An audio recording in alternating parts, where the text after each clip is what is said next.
What's up guys, welcome back to the channel. I just got a new red dot for one of my AR pistols. I'm going to be swapping out the Holosun red dot that I have on this for a primary arms red dot. If you guys like content like this, make sure you're subscribed to the channel. Make sure you hit that thumbs up button. With that out of the way, let's jump into it.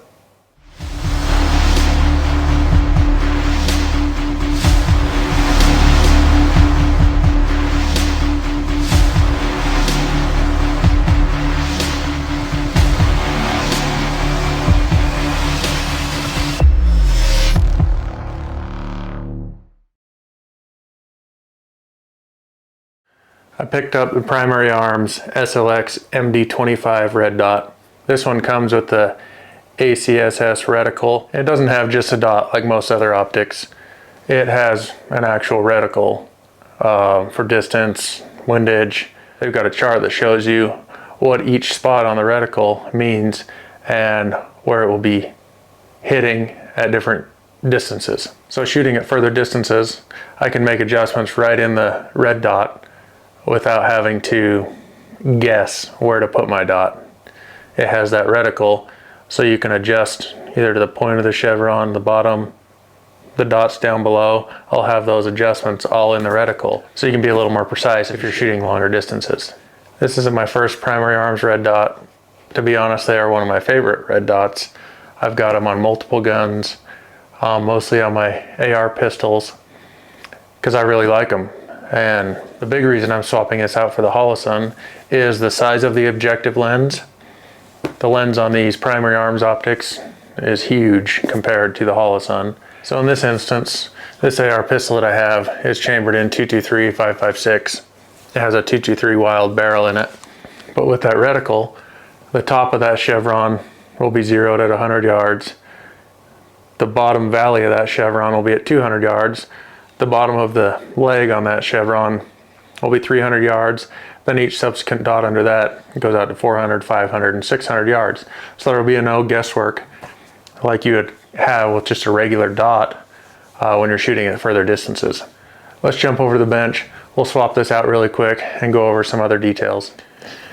These primary arms optics come packaged extremely nice. So it comes with the red dot, some tools, some screws, a few mounting plates depending on how you're going to mount it, and all the instruction manuals and user manuals.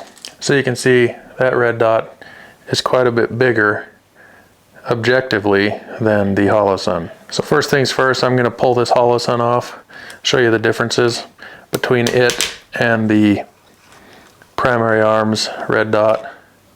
You can see the difference in the objective lens on both of these. The Holosun is, I don't know, I'm guessing probably half the size of the primary arms red dot, which I like the primary arms red dot for that reason.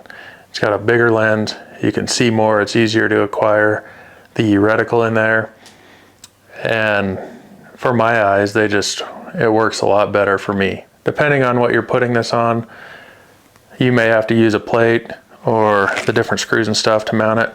I'm putting this on, obviously, a Picatinny rail, so I can just mount it directly to it with the mount that comes on it. I'm sure aftermarket companies make different risers and stuff like that for these if you wanted to go that route, but I'm just going to use the mount that comes on it. So obviously you'll just loosen these up and get it positioned on the gun where it's comfortable for you. And when I mount an optic, I get it set down on there and start snugging these up. Give it a little down pressure and forward pressure.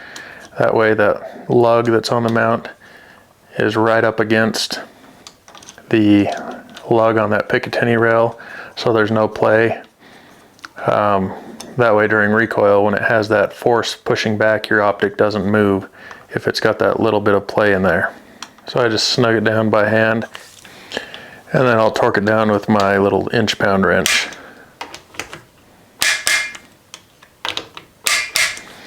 These red dots can be used with a magnifier if you want. If that's the case, you're going to want to slide this a little further forward and have your magnifier back behind.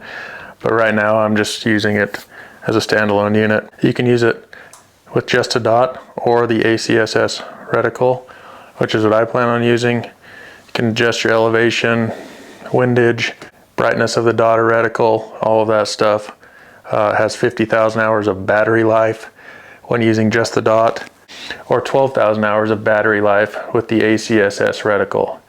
Zero parallax, the glass is crystal clear. Like I said, I love these. I have them on multiple guns, and it comes with different risers if you want it mounted low or higher, whatever. All those options are included in the box, which is nice. It's waterproof, dustproof, and the best part, they have a lifetime warranty. So if anything ever goes wrong with it, wear and tear, or just quits working on you, drop it, whatever the case is, they'll fix it or replace it for free with that lifetime warranty. So that's all the ins and outs of that Primary Arms red dot with the Acss reticle. I don't have any of these yet. This is my first one, so I'm excited to try it out and see how I like it compared to just the dot versions. But it's easy enough to install that anybody can do it. And in the future, I may get a magnifier to pair with it, see how that works. I only have one other setup that's kind of got a dot with a magnifier, and I'm kind of on the fence about that one. I don't know that I like it very much, but I may be willing to try it out with a bigger objective lens like this has and see if I like that a little bit better. I hope you guys liked it. Let me know in the comments what you guys think of these red dots if you have one. Also let me know if you want me to do an overview video of this gun, because I've had a few comments, people just seeing it in the background on the wall in a few other videos. So let me know what you think. Don't forget to subscribe, hit that thumbs up button, and we'll check you guys on the next one.